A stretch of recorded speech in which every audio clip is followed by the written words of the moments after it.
أعوذ بالله من الشيطان الرجيم.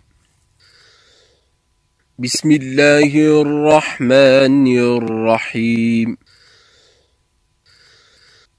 لقد سمع الله قول الذين قالوا إن الله فقير ونحن أغنياء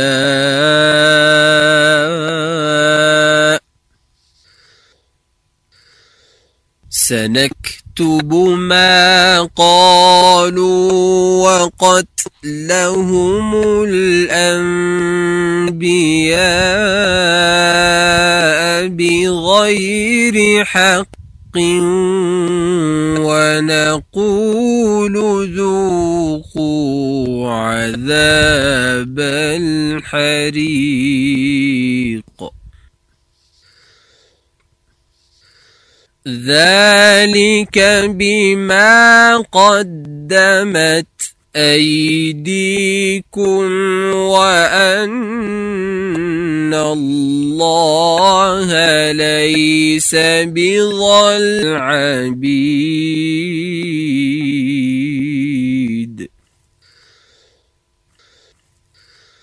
الذين قالوا إن الله عهد إلينا ألا نؤمن لرسول حتى يأتينا بقربان تأكله النار قل قد جاءكم رسل من قبلي بالبينات وبالذي قلتم فلم قتلتموهم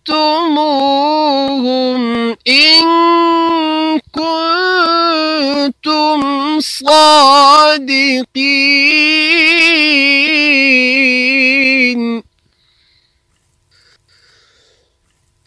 فإن كذبوك فقد كذب رسل من قبلك جاءوا بالبينات والزبر والكتاب المنير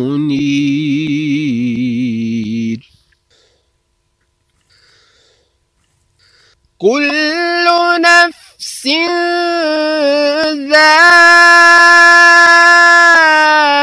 ذائقة الموت وإنما توفون أجوركم يوم القيامة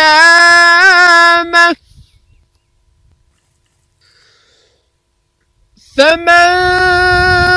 زحزح عن النار وأدخل الجنة فقد فاز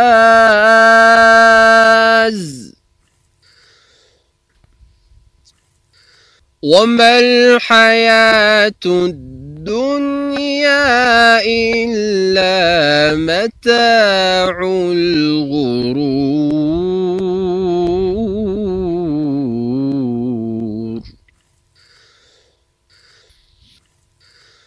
لتبلون في أموالكم وأنفسكم ولتسمعن من الذين أوتوا الكتاب من قبلكم ومن الذين أشركوا أذى كثيرا وإن تصبروا وتتقوا فإن ذلك من عزم الأمور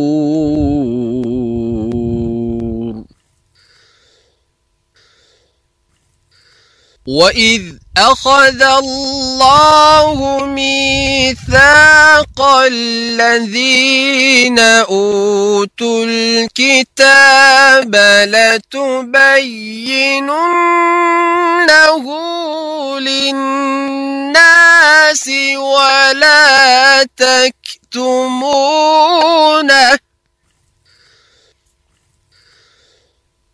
فنبذوه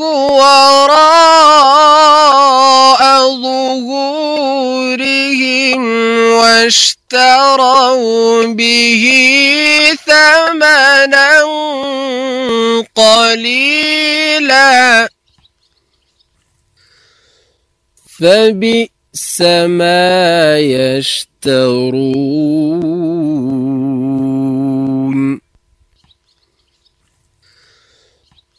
لا تحسبن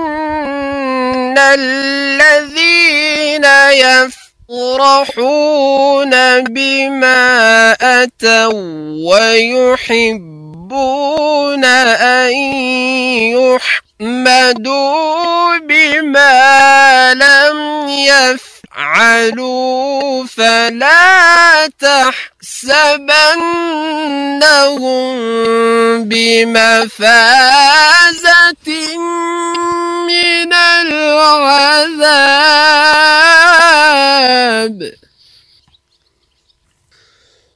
ولهم عذاب أليم ولله ملك السماوات والأرض والله على كل شيء قدير صدق الله العظيم۔ شروع اللہ کے نام سے جو بڑا مہربان نہایت رحم والا ہے۔ اللہ نے ان لوگوں کا قول سن لیا ہے جو کہتے ہیں کہ اللہ فقیر ہے اور ہم امیر ہیں۔ یہ جو کچھ کہتے ہیں ہم اس کو لکھ لیں گے، اور پیغمبروں کو جو یہ ناحق قتل کرتے رہی ہیں اس کو بھی، اور کہیں گے کہ جلدی آگ کے عذاب کے مزے چکھتے رہو۔ یہ ان کاموں کی سزا ہے جو تمہارے ہاتھ آگے بھیجتے رہے ہیں، اور اللہ تو بندوں پر مطلق ظلم نہیں کرتا۔ جو لوگ کہتے ہیں کہ اللہ نے ہمیں حکم بھیجا کہ جب تک کوئی پیغمبر ہمارے پاس ایسی قربانی لے کر نہ آئے جس کو آگ کھا جائے تب تک ہم اس پر ایمان نہ لائیں گے۔ کہہ دیں کہ مجھ سے پہلے کئی پیغمبر تمہارے پاس کھلی ہوئی نشانیاں لے کر آئے اور وہ بھی لائے جو تم کہتے ہو، تو اگر سچے ہو تو تم نے ان کو قتل کیوں کیا؟ پھر اگر یہ لوگ آپ کو سچا نہ سمجھیں تو آپ سے پہلے بہت سے پیغمبر کھلی ہوئی نشانیاں اور صحیفے اور روشن کتابیں لے کر آ چکے ہیں، اور لوگوں نے ان کو بھی سچا نہیں سمجھا۔ ہر جان کو موت کا مزہ چکھنا ہے، اور تم کو قیامت کے دن تمہارے اعمال کا پورا پورا بدلہ دیا جائے گا۔ تو جو شخص آتش جہنم سے دور رکھا گیا اور بہشت میں داخل کیا گیا وہ مراد کو پہنچ گیا، اور دنیا کی زندگی تو دھوکے کا سامان ہے۔ تمہارے مال و جان میں تمہاری آزمائش کی جائے گی، اور تم اہل کتاب سے اور ان لوگوں سے جو مشرک ہیں بہت سی ایذا کی باتیں سنو گے۔ تو اگر صبر اور پرہیزگاری کرتے رہو گے تو یہ بڑی ہمت کے کام ہیں۔ اور جب اللہ نے ان لوگوں سے جن کو کتاب عنایت کی گئی تھی اقرار لیا کہ اسے صاف صاف بیان کرتے رہنا اور اس کو نہ چھپانا، تو انہوں نے اس کو پس پشت پھینک دیا اور اس کے بدلے تھوڑی قیمت حاصل کی۔ یہ جو کچھ حاصل کرتے ہیں برا ہے۔ جو لوگ اپنے کاموں سے خوش ہوتے ہیں اور جو کرتے نہیں ان کے لیے چاہتے ہیں کہ ان کی تعریف کی جائے، ان کی نسبت خیال نہ کرنا کہ وہ عذاب سے بچنے میں کامیاب ہو جائیں گے اور انہیں درد دینے والا عذاب ہوگا۔ اور آسمانوں اور زمین کی بادشاہی اللہ ہی کے لیے ہے اور اللہ ہر چیز پر قادر ہے۔ وآخر دعوانا ان الحمد للہ رب العالمین۔ سامعین، آج ہم نے پارہ نمبر 4 میں سورہ آل عمران کی آیات مبارکہ 181 تا 189 کی تلاوت و ترجمہ سننے کی سعادت حاصل کی۔ تلاوت کلام حق کا شرف حاصل کر رہے تھے قاری محمد ایوب وزیر۔ دعا ہے کہ اللہ تعالی ہمیں تلاوت قرآن اور اس کی تعلیمات کو سمجھ کر ان پر عمل کرنے کی توفیق عطا فرمائے۔ ہدیہ درود و سلام بحضور سرور کائنات صلی اللہ علیہ وآلہ وسلم۔ اللہم صلی علی محمد، اللہم صلی علی محمد وعلی آلہ وصحبہ وسلم۔ اللہم صلی علی محمد، اللہم صلی علی محمد وعلی آلہ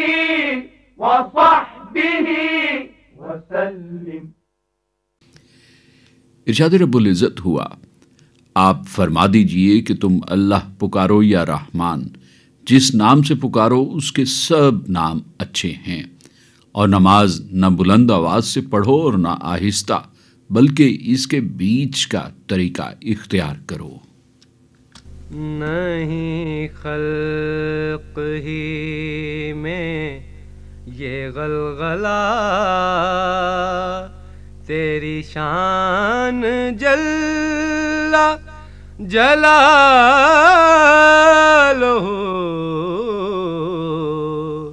نہیں خلق ہی میں یہ غلغلہ، تیری شان جل جلالہ،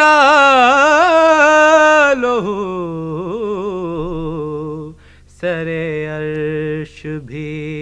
ہے لکھا ہوا، تیری شان جل جلالہ،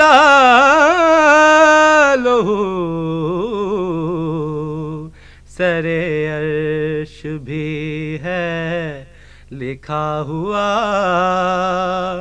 تیری شان جل جلالہ،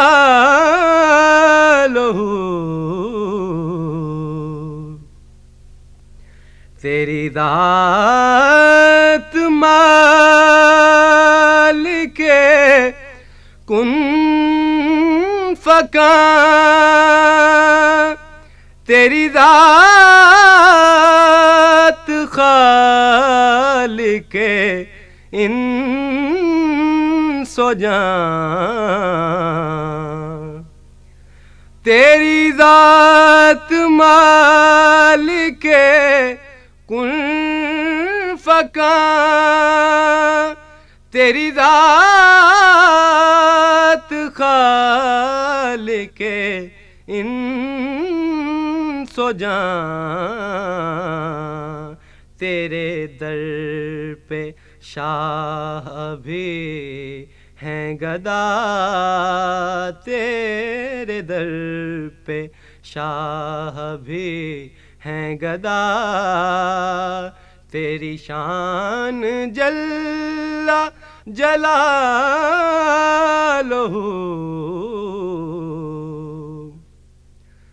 میرے دل کو صبر و قرار دے،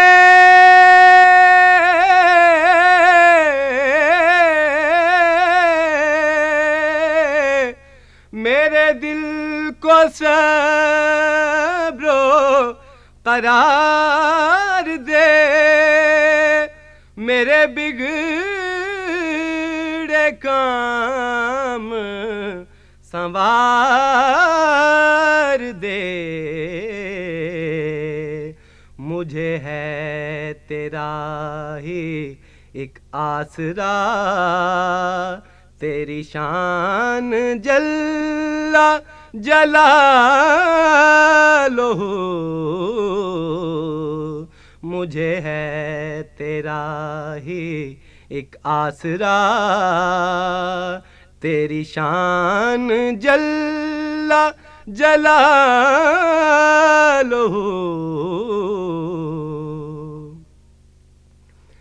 ہے امیر اس میں بھی ایک مزہ کہ شہود و غیب ہیں ایک جا، ہے امیر اس میں بھی ایک مزہ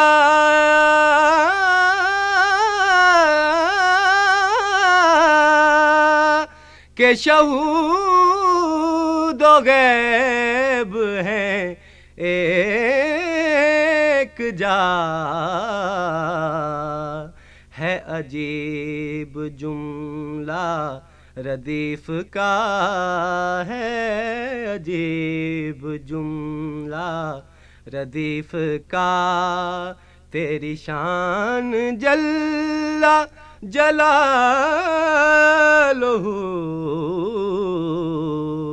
نہیں خلق ہی میں یہ غلغلہ، تیری شان جل جلالہ،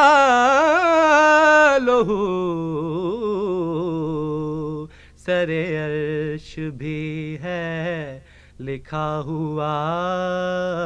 تیری شان جل جلالہ۔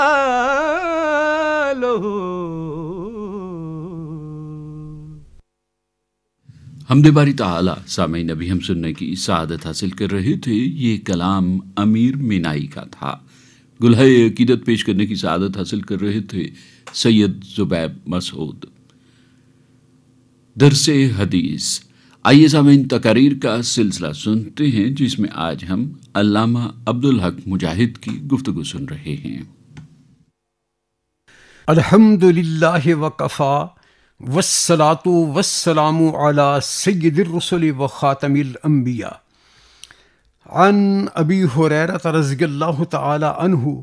قال قال رسول اللہ صلی اللہ علیہ وآلہ وسلم، یاتی علی الناس زمان لا یبالی المرء ما اخذ منہ من حلال ام من الحرام، او کما قال رسول اللہ صلی اللہ علیہ وآلہ وسلم۔ سیدنا حضرت ابو ہریرہ رضی اللہ تعالیٰ عنہ سے روایت ہے کہ رسول اکرم صلی اللہ علیہ وآلہ وسلم نے ارشاد فرمایا، لوگوں پر ایک ایسا بھی زمانہ آ جائے گا جس میں آدمی اس بات کی پرواہ نہیں کرے گا کہ اس نے جو مال کمایا ہے وہ حلال ہے یا حرام۔ اس حدیث پاک میں حضور اکرم صلی اللہ علیہ وآلہ وسلم نے حلال طریقے سے رزق کمانے پر زور دیا ہے، اور آئندہ زمانے میں اس تشویش کا اظہار کیا ہے کہ بعض لوگوں میں مال و دولت کی حرص اتنی بڑھ جائے گی کہ حلال و حرام کی تمیز بھی اٹھ جائے گی، جبکہ مذہب اسلام رزق حلال کمانے اور حلال جگہ پر ہی خرچ کرنے پر بہت زور دیتا ہے۔ سنن بہقی شریف میں ہے کہ حضور اکرم صلی اللہ علیہ وسلم نے ارشاد فرمایا کہ جب انسان قیامت کے روز اللہ تبارک و تعالی جل جلالہ و عم نوالہ کے سامنے پیش ہوگا تو وہ اپنے مقام سے نہیں ہٹ سکے گا جب تک کہ 4 سوالوں کا جواب نہ دے دے گا۔ پہلا سوال ہوگا کہ عمر کس مشغلے میں گزاری تھی، دوسرا سوال جوانی کس کام پہ خرچ کی تھی، نمبر 3 مال کس طرح سے کمایا تھا اور کس مصرف پر خرچ کیا تھا، نمبر 4 جو علم سیکھا تھا اس پر عمل بھی کیا تھا یا نہیں۔ انسانی زندگی کا بغور مطالعہ کیا جائے تو سب سے زیادہ خرابیاں مال کے ناجائز طریقے سے جمع کرنے پر نظر آتی ہیں۔ اللہ تبارک و تعالیٰ نے بھی اسی واسطے مالی احتیاط کے بارے میں بار بار تاکید فرمائی ہے۔ قرآن کریم کے 30ویں پارہ کی سورۃ التکاثر میں اللہ تبارک و تعالیٰ ارشاد فرما رہے ہیں، اعوذ باللہ من الشیطان الرجیم، بسم اللہ الرحمن الرحیم، الہاکم التکاثر حتی زرتم المقابر کلا سوف تعلمون ثم کلا سوف تعلمون۔ اللہ تبارک و تعالیٰ انسانوں سے خطاب کرتے ہوئے فرما رہے ہیں کہ اے لوگو، تمہیں مال جمع کرنے کی حرص نے غفلت میں ڈال دیا ہے اور ہلاک کر دیا ہے، یہاں تک کہ وہ وقت آ گیا جب تم قبروں تک پہنچو گے اور تمہیں پھر معلوم ہو جائے گا کہ تم نے جو کچھ کیا تھا اور آگے بھیجا تھا وہ کیا تھا، وہاں تمہیں پھر اچھی طرح سے خبر ہو جائے گی۔ تفسیر قرطبی میں سیدنا حضرت عبداللہ بن عباس رضی اللہ تعالی عنہ نے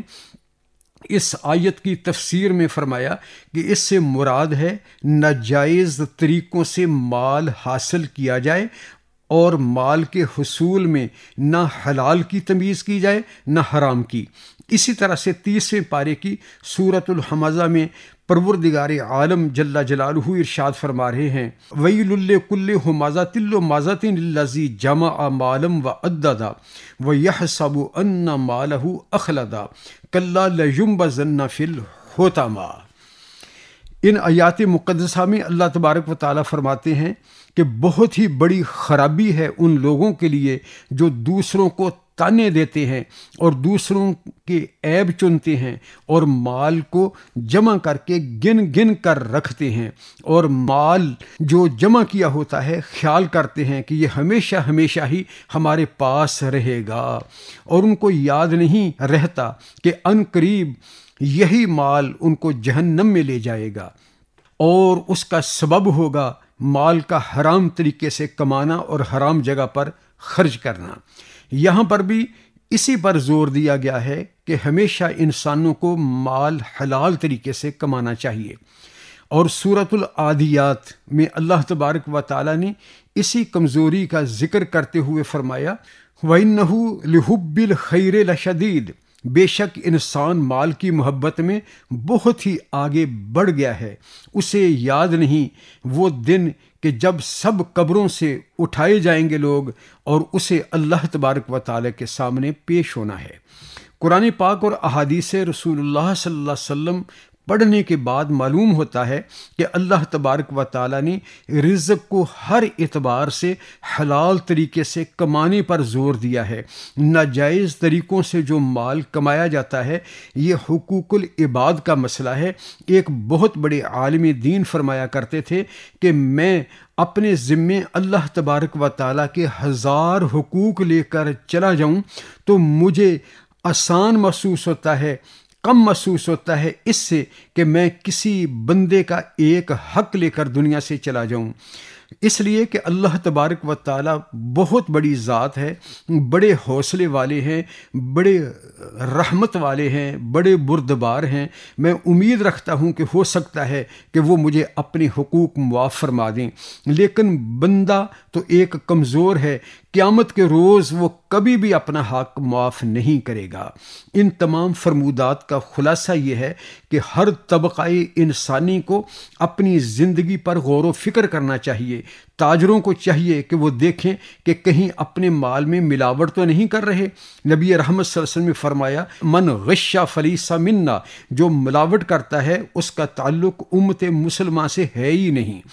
تاجر یہ بھی دیکھیں کہ وہ ناجائز طریقے سے منافع خوری کر کے لوٹ کھسوٹ تو نہیں کر رہے ہیں۔ اساتذہ اکرام سوچیں کہ وہ اپنے فرائض منصبی میں کوتاہی تو نہیں کر رہے ہیں۔ محنت مزدوری کرنے والا طبقہ سوچے، جو مزدوری طے کی ہے اس کے مطابق وقت بھی دیا ہے یا نہیں، کام بھی کیا ہے یا نہیں۔ غرض ہے کہ ہر انسان کے لیے لمحہ فکریہ ہے کہ وہ اپنی روزی کو حرام نہ کرے اور حلال طریقے سے کمائے اور کھائے۔ حضور اکرم صلی اللہ علیہ وسلم کے بہت سے فرمودات عالیہ میں یہی ہم نے پڑھا، اور سب سے زیادہ اسی پر نبی صلی اللہ علیہ وسلم فکر مند تھے کہ میری امت جو ہے اس پر مال کی فراوانی آئے گی، اور مجھے خطرہ ہے کہ اس وقت پھر ناجائز ذرائع سے مال کمانے میں اور خرچ کرنے میں نہ لگ جائے۔ اللہ تبارک و تعالیٰ سے دعا فرمائیں کہ اللہ تعالیٰ ہم سب کو رزق حلال کمانے کی اور حلال جگہوں پر ہی خرچ کرنے کی توفیق عطا فرمائے۔ وآخر دعوانا ان الحمد للہ رب العالمین۔ درس حدیث تقاریر کا سلسلہ سامعین ابھی ہم سن رہے تھے، جس میں آج ہم نے علامہ عبدالحق مجاہد کی گفتگو سنی۔ ازل کا وعدہ پورا ہو رہا ہے،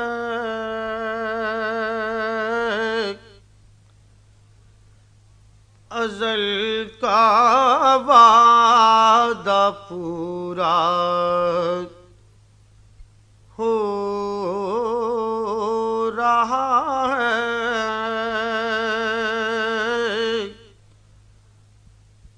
درود شاہ طیبہ ہو رہا ہے،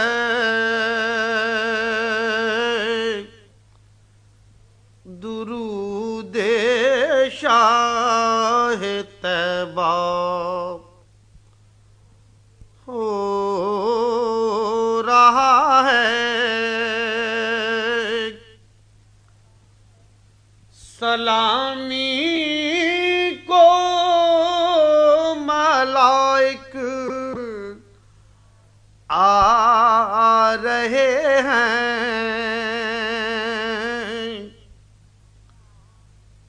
مقام انسان کا بالا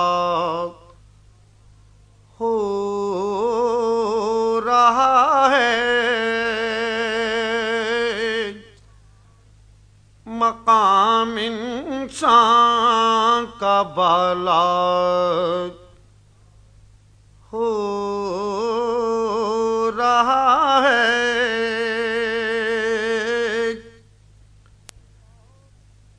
جلو میں گام زن ہے جس کے رحمت،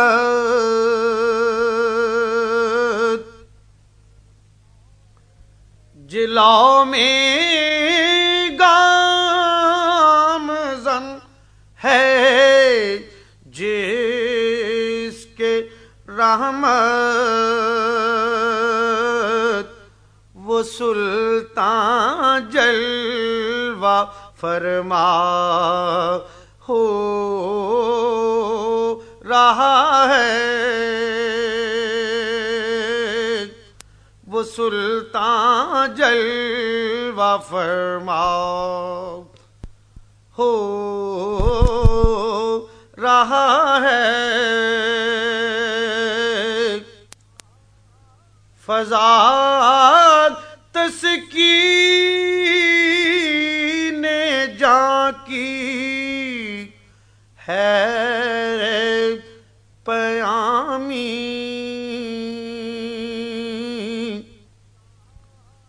فضا تسکین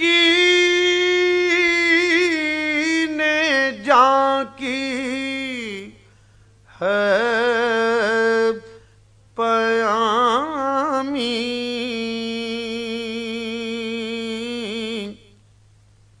غم دل کا مداوا ہو رہا ہے، غم دل کا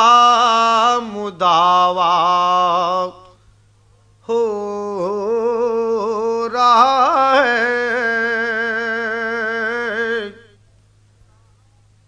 ملا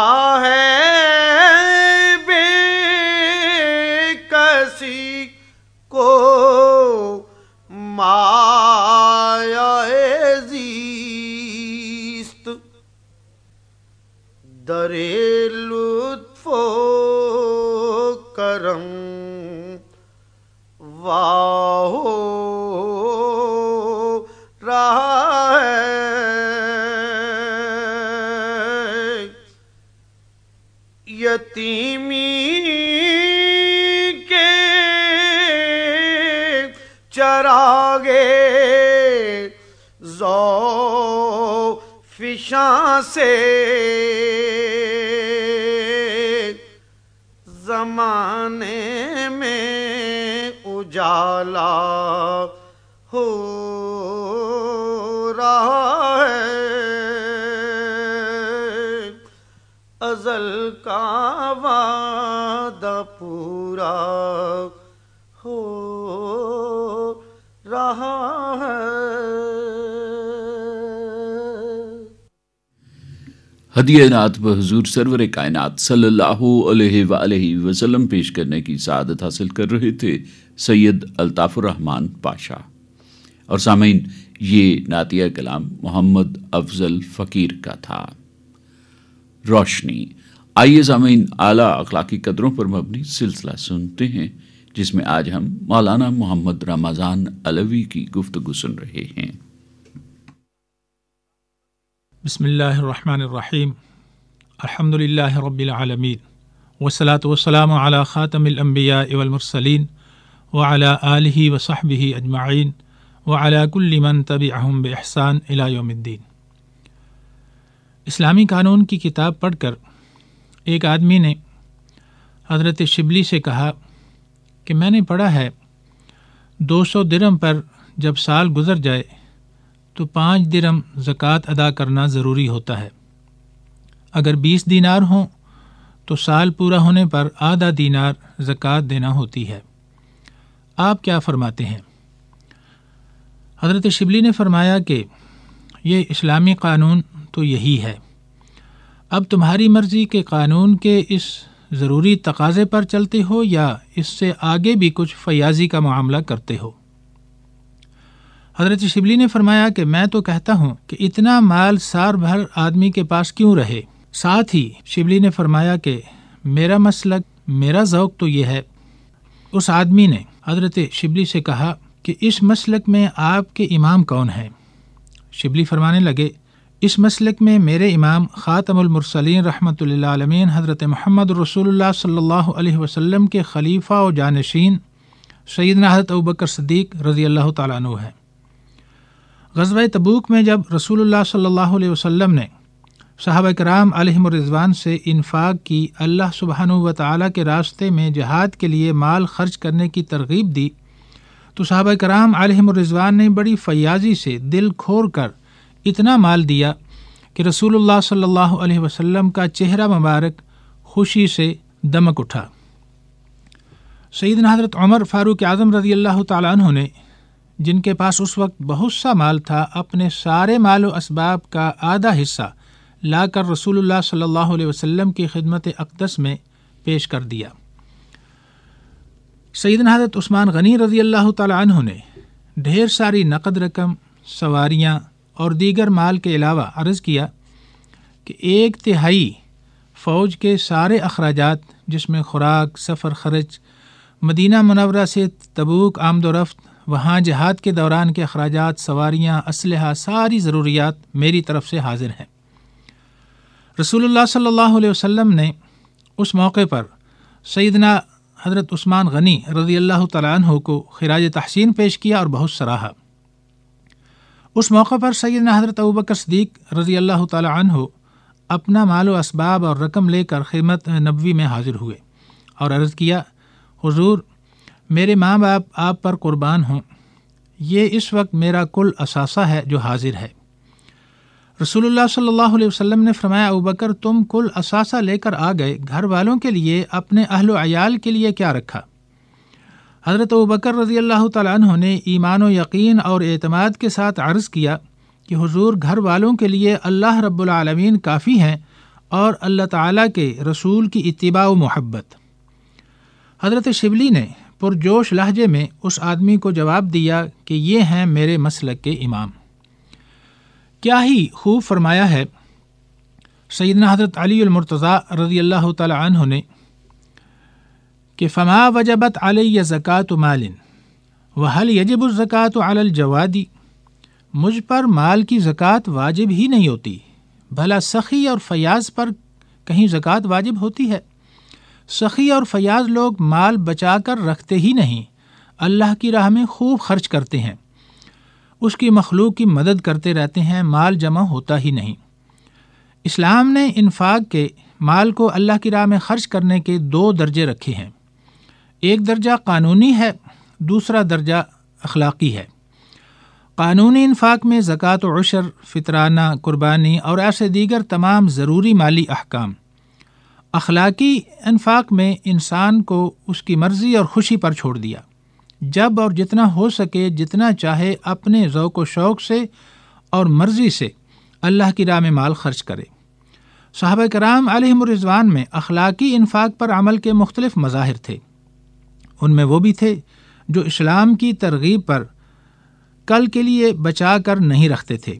جیسے سیدنا حضرت ابو ذر غفاری رضی اللہ عنہ، سیدنا حضرت ابوبکر صدیق رضی اللہ عنہ، اور ایسے صحابہ بھی تھے جو اپنی تجارت اور آمدن کا اکثر سرمایہ خرچ کرتے، جیسے سیدنا حضرت عثمان رضی اللہ تعالیٰ عنہ، سیدنا حضرت عبد الرحمن بن عوف و دیگر رضی اللہ تعالیٰ عنہ۔ اور ایسے صحابہ بھی تھے جو خود بھوکے رہ کر دوسروں کو دیتے،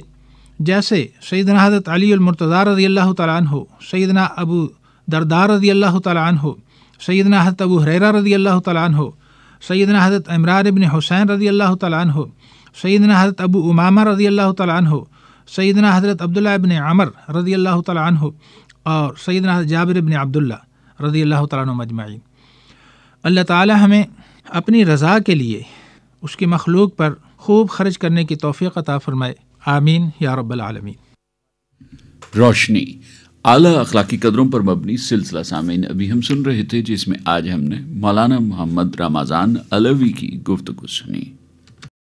نبی کریم صلی اللہ علیہ وآلہ وسلم نے ارشاد فرمایا، جو شخص تنگ دست کو قرض کی واپسی کے لیے مہلت دے یا اسے معاف کر دے تو قیامت کے روز اللہ تعالیٰ اس کو اپنے قرب میں جگہ دے گا۔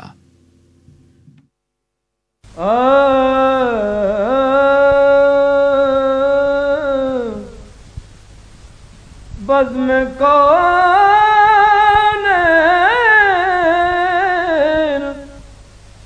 سجانے کے لیے آپ آئے، بزم کون سجانے کے لیے آپ آئے، شمع توحید جلانے کے لیے آپ آئے، بزم کون سجانے کے لیے آپ آئے، ایک پیغام جو ہر دل میں اجالا کر دے،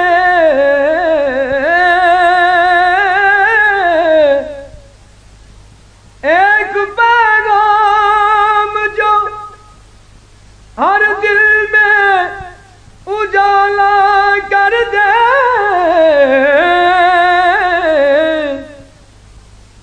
ساری دنیا کو سنانے کے لیے آپ آئے، ساری دنیا کو سنانے کے لیے آپ آئے، بزم کون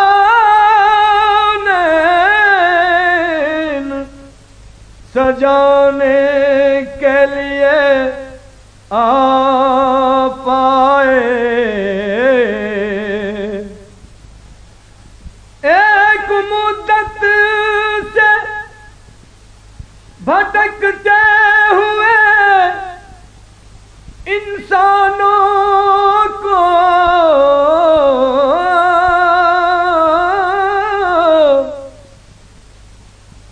ایک مدت سے بھٹکتے ہوئے انسانوں کو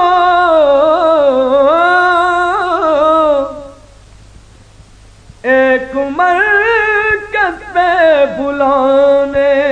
کے لیے آپ آئے، بزم کارین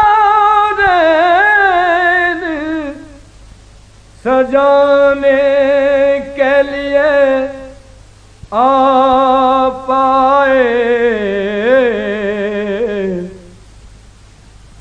شمع توحید جلانے کے لیے آپ آئے، نہ خدا بلکہ ابلتے ہوئے طوفانوں میں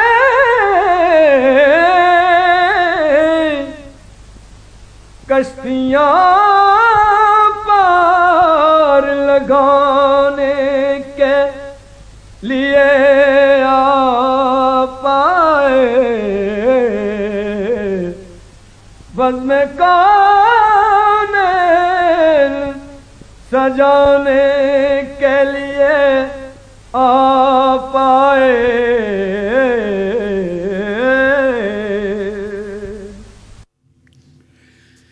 نعت رسول مقبول صلی اللہ علیہ وآلہ وسلم سامعین، ابھی ہم سننے کی سعادت حاصل کر رہے تھے،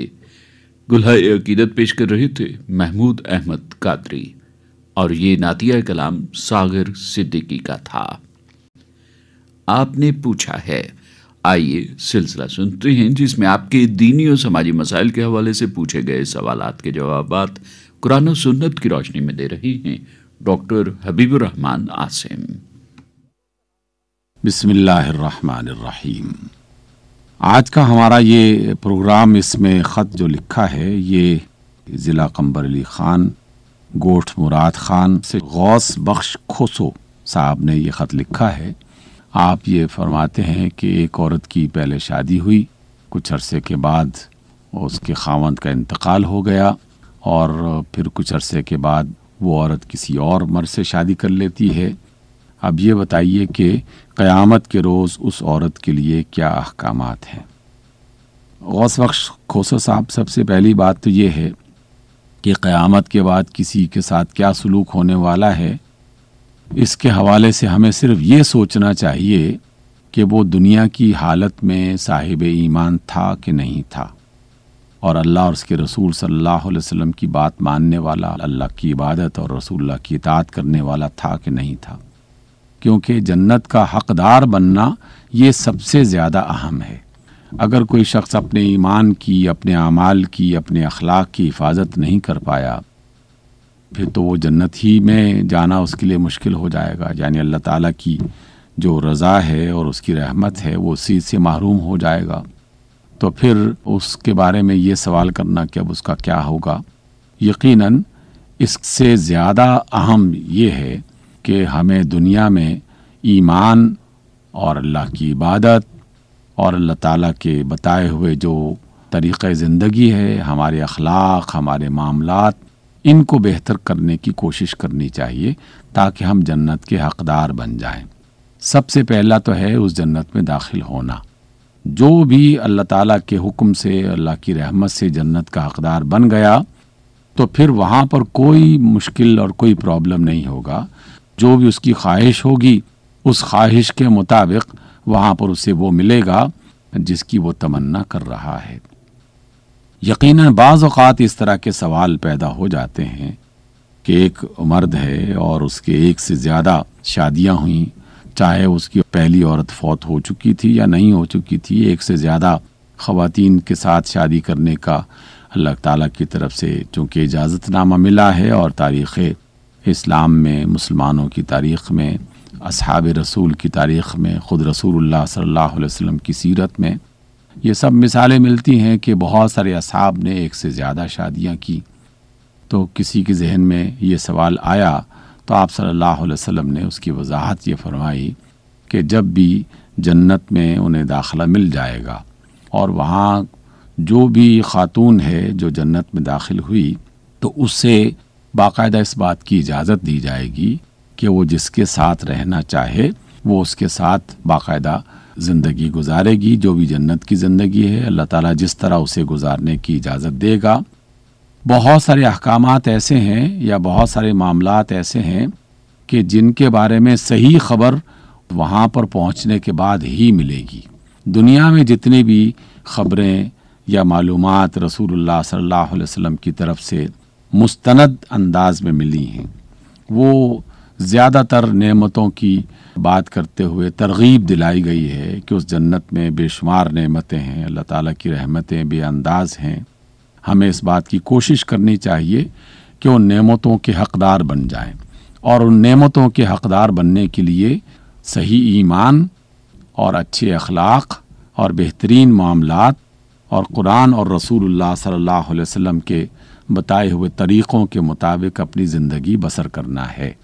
جس نے بھی یہ کام پورا کر لیا اور قیامت کے بعد وہ جنت کا حقدار بن گیا تو یقیناً اللہ تعالیٰ اس کی تمام خواہشوں کو پوری بھی کرے گا، اور اس کے لیے کوئی مسئلہ نہیں ہے، کوئی مشکل نہیں ہے کہ وہ کس کی خواہش کو کس طرح پورا کرتا ہے۔ تو اس لیے وہاں پر ان خواتین کو باقاعدہ اجازت دی جائے گی کہ وہ جس مرد کے ساتھ رہنا چاہے، دونوں اگر مثلا ایسا بھی ہوا کہ خاتون نے شادی کی، اس کے خاوند فوت ہو گئے، پھر دوسرے خاوند سے شادی کی، وہ بھی فوت ہو گیا، اور بعض اوقات تیسرے خاوند سے شادی کی گئی، تو پھر قیامت کے روز اس کے لیے کیا حکم ہوگا، وہ کیسے زندگی بسر کرے گی۔ تو یہ دونوں حالتیں، چاہے مرد کی صورت ہو یا عورت کی صورت ہو،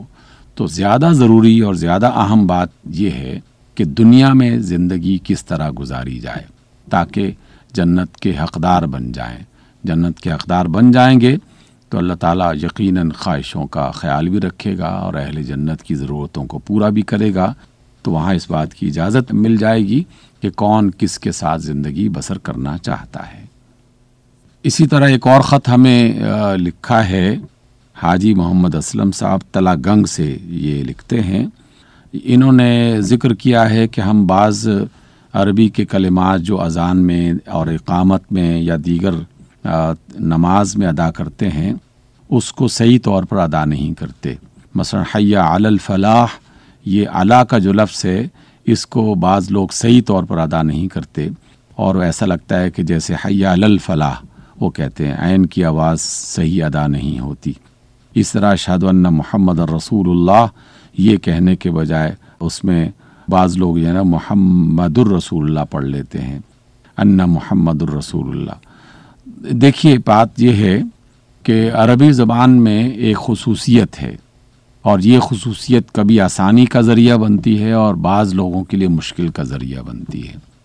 عربی زبان میں کوئی بھی حرف اگر زیر زبر کے صحیح استعمال کے ساتھ نہ بولا جائے یا نہ پڑھا جائے تو اس کا معنی بعض اوقات بدل جاتا ہے۔ اس وجہ سے جو بھی لفظ استعمال کیا جائے، جو بھی کلمہ پڑھا جائے یا جو بھی جملہ یا آیت اس کی تلاوت کی جائے تو اس کی زیر زبر کا خصوصی خیال رکھا جائے، کیونکہ عربی میں زیر زبر کی تبدیلی سے معنی بدل جاتا ہے۔ اس وجہ سے اس بات کا خیال رکھنا ضروری ہو جاتا ہے۔ ایک آسان سا چھوٹا سا اس میں قاعدہ بتا دیا جائے کہ ان عربی زبان میں ایک ایسا لفظ ہے کہ جو اسم یا جو ناؤن اس کے بعد استعمال ہوتا ہے وہ اس کے اوپر زبر بولی جاتی ہے۔ ہم بولتے ہیں لا الہ الا اللہ محمد الرسول اللہ، دال کے اوپر ہم پیش کے ساتھ اس کو ادا کرتے ہیں، لیکن جب ہم کلمہ شہادت پڑھتے ہیں تو ہمیں پڑھنا چاہیے اشہد ان محمد الرسول اللہ، کیونکہ انا جو ہے اس کی وجہ سے اس کے بعد جو آنے والا لفظ ہے اس کے آخری حرف پر زبر پڑھی جاتی ہے، اور حی علی الفلاح اس کے مقابلے میں حی علی الفلاح یہ زیادہ بہتر ہے، کیونکہ علی الفلاح جو ہے اس کا اصلی معنی جو ہے وہ فلاح کے لیے ہے، جو عربی زبان کے اس جملے میں استعمال کیا گیا ہے، یہ حی علی الفلاح نہیں ہے۔ اس وجہ سے جب بھی آپ اذان کا کوئی کلمہ ہو یا اقامت کا کوئی کلمہ ہو یا قرآن مجید کی کوئی آیت ہو یا رسول اللہ صلی اللہ علیہ وسلم کی بتائی ہوئی کوئی دعا ہو، تو اس کے تمام حروف، تمام الفاظ اور ان الفاظ پر استعمال ہونے والی زیر زبر اس کا بطور خاص خیال کیا جائے اور کرنا چاہیے۔ اور اگر خود پڑھنا نہیں آ رہا تو کسی باقاعدہ قاری صاحب سے، کسی صاحب علم سے ان لفظوں کو پڑھنے کا طریقہ سیکھ لیا جائے اور پھر اس کو اس طریقے سے یاد کر لیا جائے، یہ زیادہ بہتر ہے۔ عربی زبان چونکہ ہماری زبان نہیں ہے، اس لیے غلطی کا امکان ہو سکتا ہے۔ غلطی سے بچنے کا طریقہ یہی ہے کہ اسے پہلے اچھی طرح سیکھ لیا جائے اور سیکھنے کے بعد پھر اس کا استعمال کیا جائے۔ آپ نے پوچھا ہے سلسلہ سامعین ابھی ہم سن رہے تھے، جس میں آپ کے دینی اور سماجی مسائل کے حوالے سے پوچھے گئے سوالات کے جوابات قرآن و سنت کی روشنی میں دے رہے تھے ڈاکٹر حبیب الرحمان عاصم۔ سامعین، آپ اپنے دینی و سماجی مسائل کا حل جان سکتے ہیں۔ اس کے لیے آپ اپنے سوالات بذریعہ خط ہم تک بھیجیے، اور خط لکھنے کے لیے ہمارا پتہ ہے انچارج پروگرام حی علی الفلاح، معرفت اسٹیشن ڈائریکٹر، ریڈیو پاکستان، اسلام آباد۔ قرآن حکیم اور ہماری زندگی۔ آئیے سامعین سلسلہ سنتے ہیں، جس میں آج ہم سورہ اعراف کی آیات مبارکہ 138 تا 141 میں بیان مضامین کے حوالے سے گفتگو سن رہے ہیں۔ مقرر ہیں ڈاکٹر اکرام الحق۔ نحمده ونصلي على رسوله الكريم وعلى آله وصحبه أجمعين۔ أعوذ بالله من الشيطان الرجيم، بسم الله الرحمن الرحيم۔ وجاوزنا ببني إسرائيل البحر فأتوا على قوم يعكفون على أصنام لهم، قالوا يا موسى اجعل لنا إلها كما لهم آلهة، قال إنكم قوم تجهلون،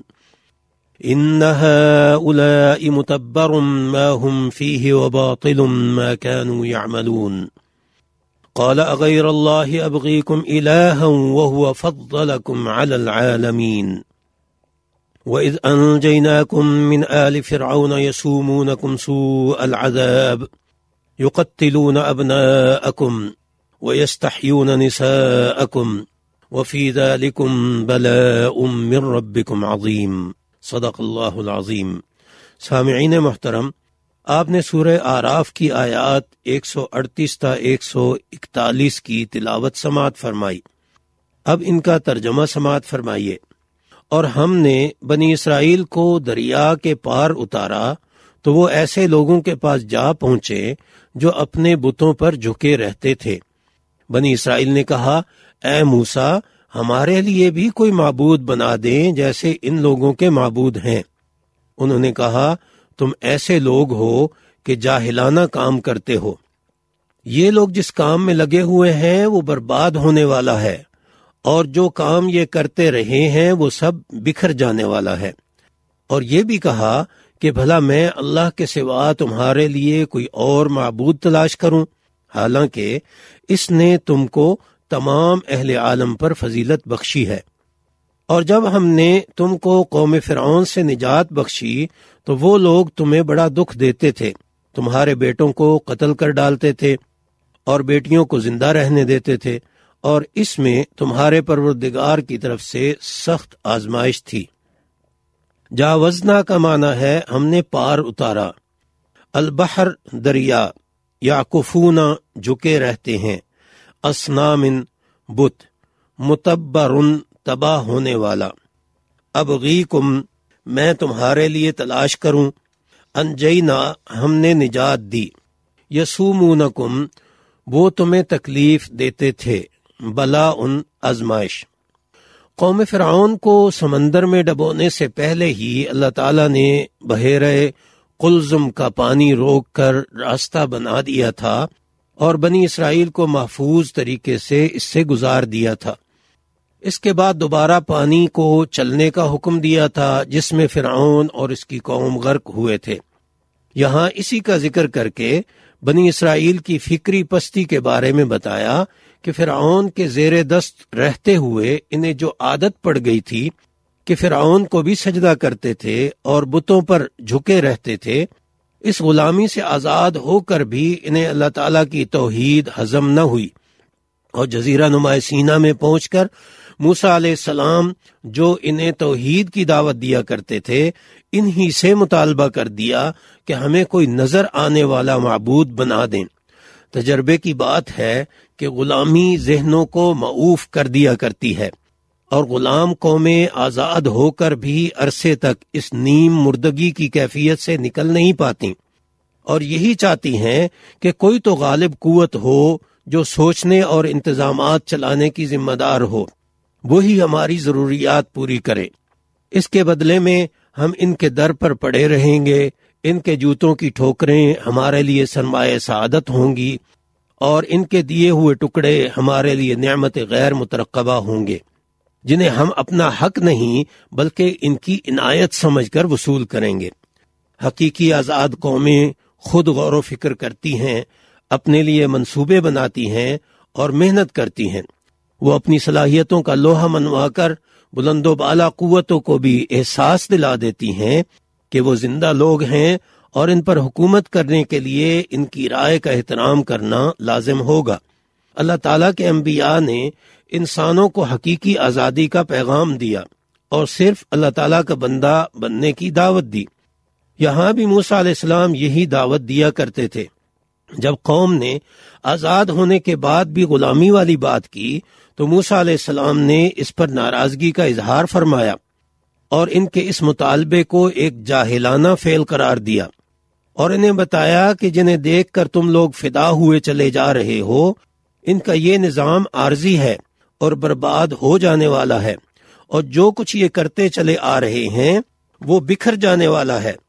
میں تمہیں اللہ کی طرف دعوت دے رہا ہوں، جس نے قوم فرعون جیسے طاقتور، ترقی یافتہ اور غالب لوگوں کو غرق کر کے تمہیں ان پر فوقیت دی ہے، اور ساری دنیا کے لوگوں میں سے تمہارا انتخاب کر کے تمہیں سب پر فضیلت دی ہے۔ قوم فرعون کے ماتحت رہتے ہوئے ان کی جو حالت ہوتی تھی، اس کا خصوصیت سے ذکر کیا کہ شاید وہ سمجھ جائیں کہ بت تو وہاں بھی ہمارے پاس ہوتے تھے اور ہم انہیں پوجتے بھی تھے،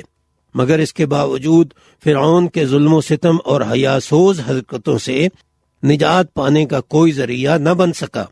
بالآخر اللہ تعالیٰ نے سمندر کو پھاڑ کر انہیں نجات دی، اور موسیٰ علیہ السلام نبی کے طور پر ان کی قیادت کرتے رہے، اور جب وہ سمندر کے پاس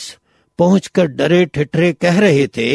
کہ ہم تو پکڑے گئے، تو موسیٰ علیہ السلام نے ہی پورے یقین اور پختہ عزم کے ساتھ کہا تھا، ہرگز ایسا نہیں ہو سکتا، میرا رب میرے ساتھ ہے، کوئی راستہ دکھا دے گا۔ غلامی سے بنی اسرائیل کی سوچنے کی صلاحیتیں اس قدر پست ہو چکی تھیں کہ وہ یہ بھی بھول گئے کہ فرعون ان کی آنکھوں کے سامنے ان کے لڑکوں کو قتل کرتا تھا اور لڑکیوں کو زندہ رکھتا تھا، جن سے خدمت کا کام لیا جاتا تھا۔ موسیٰ علیہ السلام نے یہ یاد دلا کر فرمایا کہ ان حالات میں تم کس قدر آزمائش میں مبتلا تھے، اب پھر وہی حالات اپنا کر کیوں رسوا ہونا چاہتے ہو؟ تمہیں چاہیے کہ اللہ تعالیٰ کا شکر ادا کرو اور اس کی توحید پر جمے رہو۔ یہاں سے بنی اسرائیل کی تاریخ کا وہ حصہ شروع ہو رہا ہے کہ کس طرح اللہ تعالیٰ نے قدم قدم پر بنی اسرائیل کی مدد کی اور ان کی رہنمائی فرمائی، لیکن بنی اسرائیل نے ہر قدم پر ناشکری کی اور ٹھوکر کھائی۔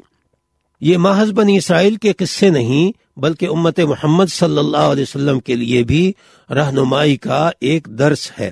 وآخر دعوانا ان الحمد للہ رب العالمین۔